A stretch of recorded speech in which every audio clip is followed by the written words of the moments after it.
주안의 만나 10월 11일 화요일 묵상을 함께 나누도록 하겠습니다. 오늘 말씀은 사무엘하 14장 21절에서 33절 말씀으로요. 압살롬의 귀환이라고 하는 제목으로 함께 묵상을 나누도록 하겠습니다. 오늘 본문은 다윗이 감정에 이끌려 압살롬을 예루살렘으로 돌아오게 한 이후에 압살롬이 자신의 야욕을 점점 드러내는 그 내용을 말씀을 하고 있습니다.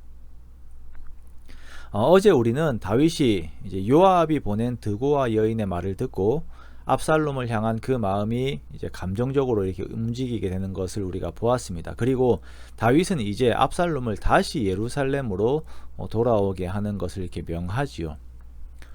자, 이 일이 이루어지게 하는 데 있어서 적어도 두 사람, 즉 이제 다윗과 요압은 자신들이 원하는 바의 일들이 자신들이 원하는 바대로 이루어질 것이다 라고 생각을 하였을 것입니다. 그렇죠. 사람들은 어떤 결정을 하게 되면 그 뒤의 일들은 자신들의 생각, 자신들의 원하는 바에 따라 이루어지게 된다라고 생각을 합니다. 그러나 우리가 명심해야 하는 것은 사람의 길을 이끄시는 분은 하나님이시기에 항상 하나님께 묻는 과정이 있어야 합니다. 그러나 오늘 본문을 보면 그 과정이 빠진 일의 진행들을 우리가 보게 됩니다. 다윗은 압살롬의 귀환을 넌지시 제시하는 요압의 권유를 못 이기는 채 하면서 압살롬을 불러들이게 됩니다. 그러나 압살롬은 이태 동안, 즉 2년 동안 다윗의 얼굴을 보지 못합니다. 다윗이 만나주지 않았기 때문입니다. 그런데 오늘 성경은 묘하게도 돌아온 압살롬의 외모에 대한 이야기를 하고 있습니다. 25절에 보면 압살롬은 그의 외모가 이스라엘 가운데 가장 아름다운 자였다라고 이렇게 설명을 하고 있어요. 난데없죠. 발바닥부터 정수리까지 흠이 없는 자였습니다. 그리고 그의 머리카락에서 나오는 무게 역시 무거웠어요. 이것은 즉 압살롬의 남성다움을 이야기하는 것입니다. 또한 그의 자녀 중에서 딸 다말 역시 그의 아버지를 닮아 얼굴이 아름다웠다라고 이렇게 성경이 말씀을 하고 있습니다. 자, 이렇게 성경에서 압살롬의 외모를 말하는 이유가 무엇일까요? 먼저 압살롬은 왕자로서 왕위를 이을 후보 중에서 아주 유력한 자입니다. 사람들의 호감을 얻기에 충분한 외모를 가졌습니다.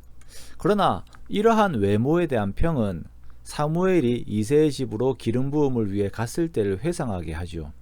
사무엘 역시 다윗의 형들의 외모를 기준으로 하여서 기름 부을 자를 이렇게 생각을 먼저 하게 되었습니다. 그러나 하나님께서는 마음의 중심을 보시는 분이시다라고 말씀을 하시면서 사무엘을 각성시키셨죠.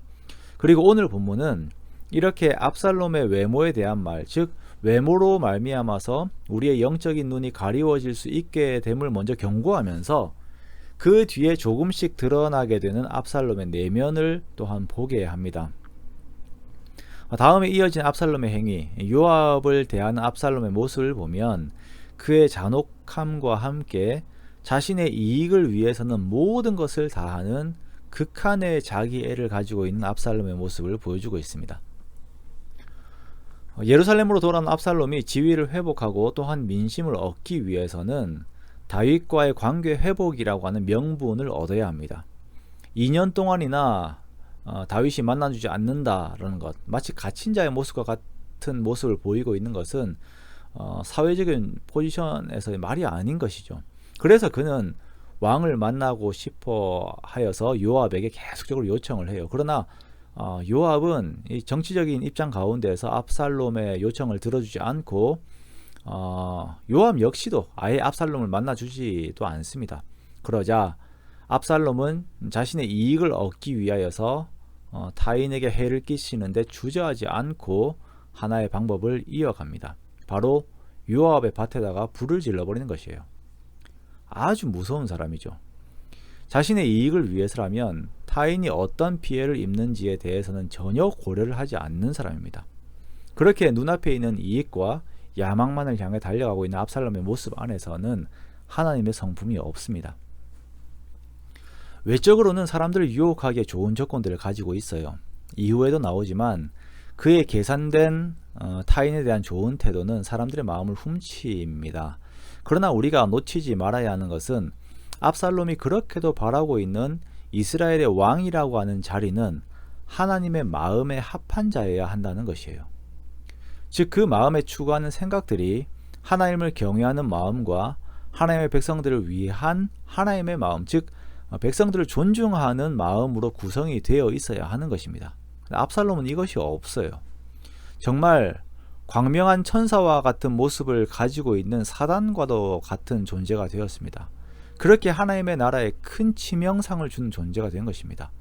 그리고 그는 결국 자기가 원하는 바를 이루게 됩니다. 요압을 통하여 다윗을 만나게 되고 공식적으로 자신의 위치를 회복하게 되지요. 자, 압살롬의 이러한 모습을 보면서 우리들은 외모에 치중하고 또 외모에 유혹당하기 쉬운 우리들의 연약함을 보게 됩니다.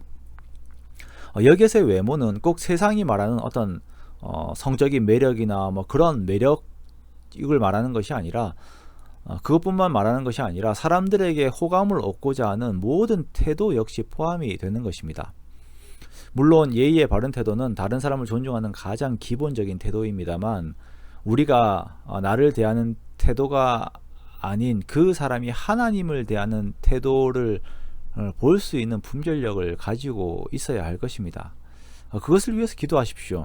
그리고 나 역시 마음의 중심이 하나님을 향하는 자가 되기 위하여서 끊임없이 기도해야 할 것입니다. 그렇게 마음의 중심을 보시는 하나님을 의식하며 정말 우리가 사람의 마음에 합한 자가 아닌 하나님의 마음에 합한 자로 살아가는 우리가 되어야 할 것입니다. 그렇게 우리가 항상 하나님을 바라보고 하나님을 의식하고 하나님을 경외하고 하나님과 함께 있음으로 말미암아서 사람을 볼 때도 그렇고 또한 내가 사람 앞에 설 때에도 정말 하나님의 합한 자로서 그 자리에 서 있을 수 있는 저와 여러분의 복된 삶이 되시기를 주님의 이름으로 축원합니다.